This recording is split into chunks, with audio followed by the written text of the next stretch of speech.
اللہ سبحانہ و تعالیٰ کے پاک نام سے شروع جو بڑا مہربان اور نہایت رحم فرمانے والا ہے۔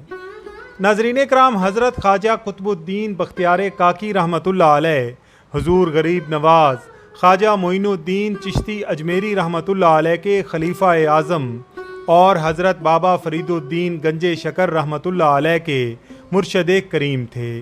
آپ کا مزار پرانوار دہلی شریف انڈیا میں ہے۔ حضرت قطب پاک رحمۃ اللہ علیہ کی زندگی نہایت تنگ دستی کی تھی۔ گھر میں اکثر فاقہ رہتا تھا۔ آپ کو کسی سے نذرانہ قبول کرنے کی عادت نہ تھی۔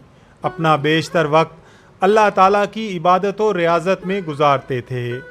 آپ کے پڑوس میں ایک پرچون فروش تھا جس سے آپ اکثر قرض لے لیا کرتے تھے۔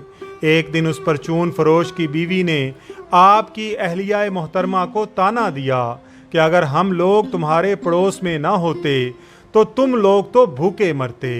اس عورت کی یہ بات سن کر آپ کی اہلیہ کو بہت دکھ ہوا اور اس بات کا ذکر آپ سے کیا۔ اس پر آپ نے فرمایا کہ آئندہ اس سے قرض نہ لینا، اور میں بھی عہد کرتا ہوں کہ آئندہ کسی سے بھی قرض نہ لوں گا۔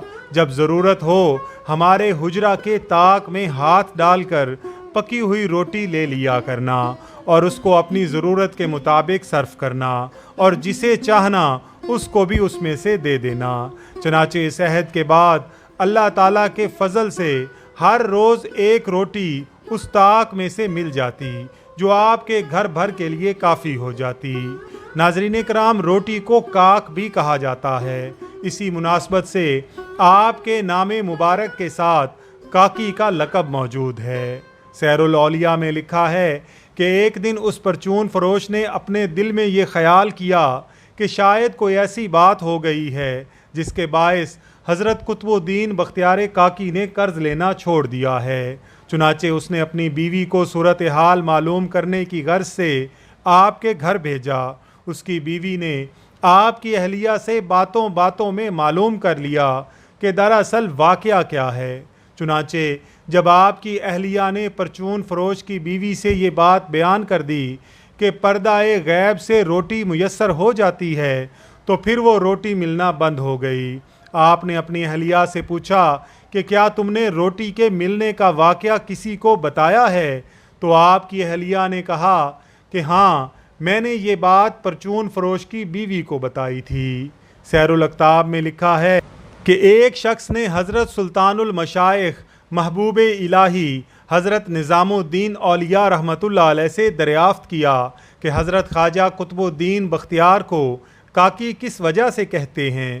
آپ نے فرمایا کہ ایک دن حضرت اقدس اپنے اصحاب کے ساتھ حوض شمسی پر بیٹھے تھے کہ ایک آدمی نے کہا کہ کیا ہی اچھا ہوتا کہ اس سرد ہوا کے ساتھ نانے گرم بھی مل جاتی۔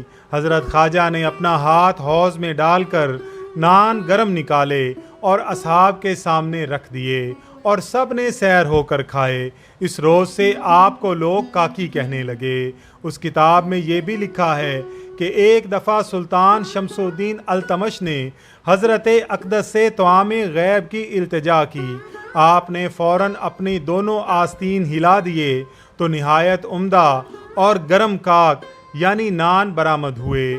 بادشاہ نے نہایت ہی عجز و نیاز سے نان کھائے اور مشکور ہوا۔ اس وجہ سے بھی آپ کا لقب کاکی مشہور ہو گیا۔ ایک مرتبہ ایک شخص اپنے گھر سے روانہ ہوا کہ دہلی جا کر خواجہ قطب الدین بختیار کاکی کی خدمت میں توبہ کروں گا۔ راستے میں ایک فاحشہ عورت بھی اس کے ہمراہ ہو گئی جو یہ چاہتی تھی کہ کسی طرح اس مرد سے تعلق ہو جائے۔ چونکہ مرد کی نیت صادق تھی اس لیے اس کی طرف توجہ بھی نہ کی۔ آخر ایک منزل میں جب وہ ایک ہی کجاوے میں سوار ہوئے تو وہ عورت اس کے پاس بیٹھ گئی اور کوئی پردہ یا مزاحمت بیچ میں نہ تھی۔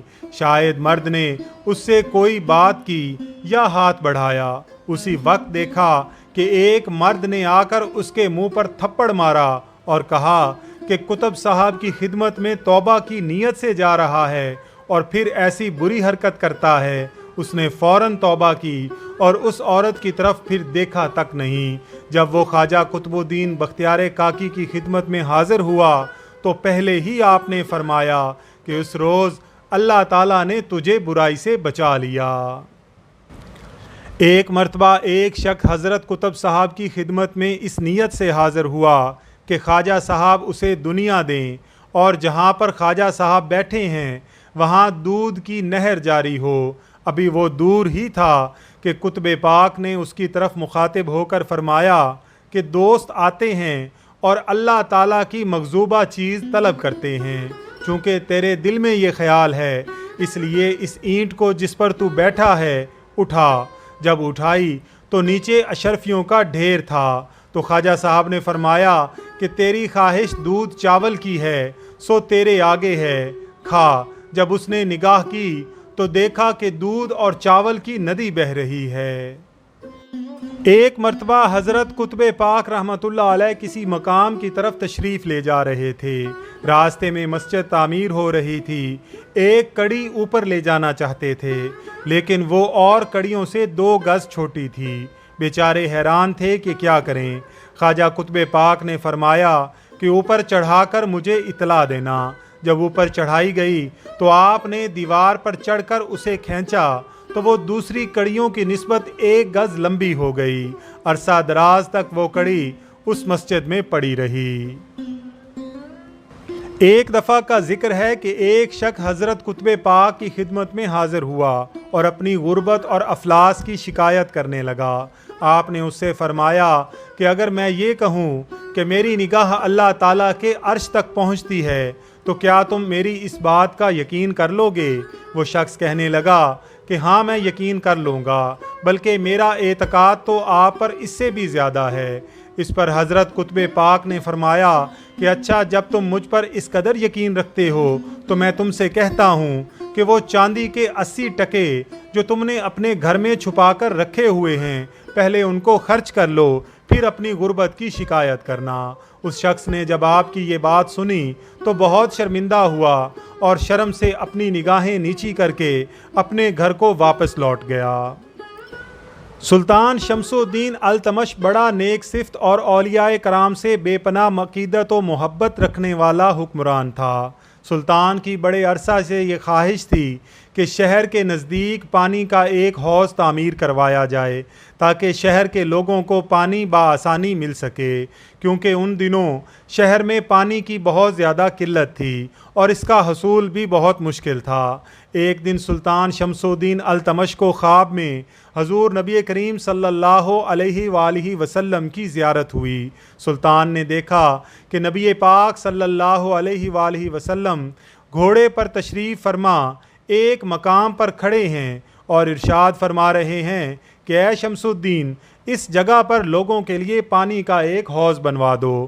صبح ہوئی تو سلطان نے فوری طور پر ایک خادم حضرت خواجہ قطب الدین بختیار کاکی کی خدمت میں روانہ کیا کہ میں نے آج رات ایک خواب دیکھا ہے، اگر آپ حکم فرمائیں تو میں خدمت میں حاضر ہو کر عرض کروں۔ خادم کی زبانی یہ پیغام سن کر آپ نے فرمایا کہ سلطان سے جا کر کہہ دو کہ حضور نبی کریم صلی اللہ علیہ وآلہ وسلم نے جس مقام پر حوض تعمیر کرنے کا حکم دیا ہے میں اس مقام پر جا رہا ہوں، تم بھی وہاں پر پہنچ جاؤ۔ سلطان یہ بات سن کر بڑا حیران ہوا اور حضرت خواجہ صاحب نے نور باطنی سے اس کے خواب کو معلوم کر لیا۔ چنانچہ وہ گھوڑے پر سوار ہو کر ایک سمت چل پڑا۔ اسے راستے میں کسی نے بتایا کہ حضرت قطب پاک فلاں مقام پر جلوہ افروز ہیں اور تمہارا انتظار کر رہے ہیں۔ سلطان تیزی سے گھوڑا دوڑاتا ہوا اس مقام پر پہنچ گیا۔ سلطان نے دیکھا کہ آپ نماز کی ادائیگی میں مشغول ہیں۔ نماز سے فارغ ہونے کے بعد سلطان آگے بڑھا اور آپ کے ہاتھوں کو بوسہ دیا۔ سلطان التمش نے جس مقام پر نبی پاک صلی اللہ علیہ وآلہ وسلم کی خواب میں زیارت کی تھی اس جگہ پر گھوڑی کے سم کے نشان صاف دکھائی دے رہے تھے اور وہاں پانی بھی تھا۔ چنانچہ سلطان شمس الدین التمش نے اسی جگہ پر حوض کی تعمیر شروع کرا دی۔ سلطان کا تعمیر کروایا ہوا حوض آج بھی اس مقام پر موجود ہے۔ حضرت قطب پاک رحمۃ اللہ علیہ اکثر اسی حوض کے کنارے عبادت الہی میں مشغول رہا کرتے تھے۔ ایک مرتبہ دہلی میں ایسا خوفناک قحط پھیلا کہ لوگ دانے دانے کو ترس گئے۔ بھوک سے لوگوں کے مرنے کی خبریں آنے لگی۔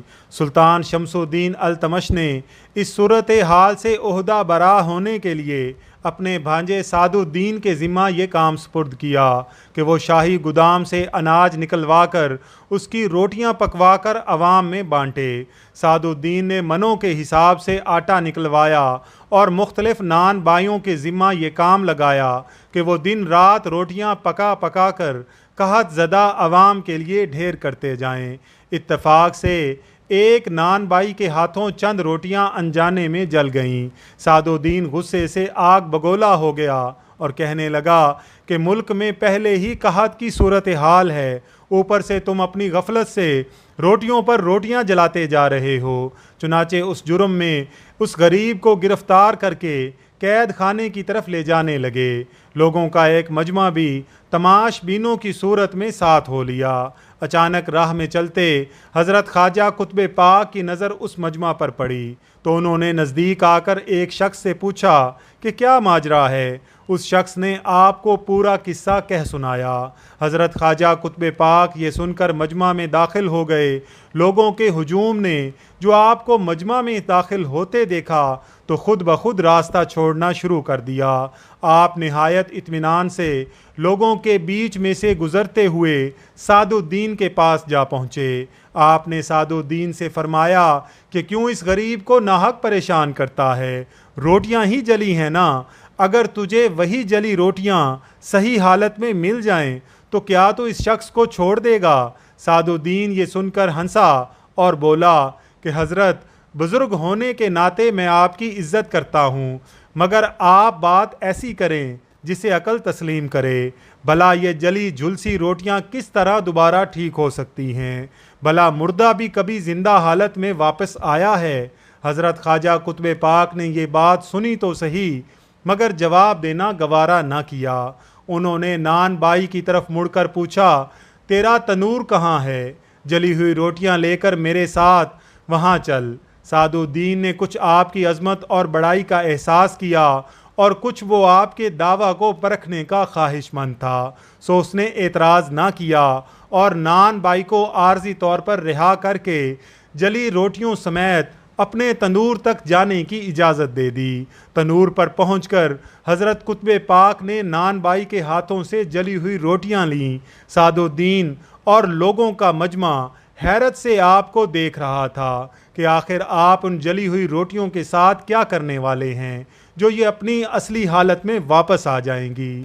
حضرت خواجہ قطب پاک سب سے بے نیاز روٹیاں اٹھا کر آگے بڑھے اور دوسرے لمحے روٹیاں دہکتے ہوئے تنور میں ڈال دیں۔ سعد الدین یہ دیکھ کر ہنس پڑا اور لوگوں کی طرف منہ کر کے بولا، چلو قصہ ختم، رہی صحیح کسر ان بزرگوار نے پوری کر دی۔ ادھر نان بائی بھی دل ہی دل میں خوش ہو گیا کہ حضرت قطب پاک کے اس فعل سے وہ بھی اس کے جرم میں شریک ہو گئے ہیں، اب اس کے بچاؤ کی کوئی امید نکل سکتی ہے۔ حضرت قطب پاک نے کچھ دیر بعد تنور کا منہ کھولا اور نان بائی کو حکم دیا کہ جا اپنی روٹیاں تنور میں سے نکال کر سعد الدین کو دے دے۔ نان بائی نے حکم کی تعمیل کی اور روٹیاں نکالنے لگا۔ تمام روٹیاں بالکل صحیح اور پکی نکل آئیں۔ حضرت خواجہ قطب الدین بختیار کاکی نے سعد الدین کی طرف دیکھا اور مخاطب ہوئے کہ اے سعد الدین، اپنی روٹیاں لے اور راہ پکڑ، اس نان بائی کی جان چھوڑ اور یاد رکھ خدا نے تجھے اپنے بندگان کا خادم مقرر کیا ہے اور تو اپنے کسی فعل سے بندگان خدا کو دکھ نہ پہنچا، کہیں ایسا نہ ہو کہ تو خدا کی پکڑ میں آ جائے۔ یہ کہہ کر آپ چل دیے، لیکن سعد الدین آپ کے پیچھے پیچھے سر جھکائے چلنے لگا۔ گھر پہنچ کر جب آپ نے اس سے دریافت کیا کہ اب کیا بات ہے تو سعد الدین دست بستہ ہو کر مخاطب ہوا کہ یا حضرت، خادم اپنے سابقہ رویہ پر نادم ہے اور آپ کے حلقہ عقیدت مندوں و خدمت گزاروں میں شامل ہونے کا خواہش مند ہے۔ آپ نے جواب دیا کہ دنیاوی دولت اور درویشی کا آپس میں بھلا کیا میل؟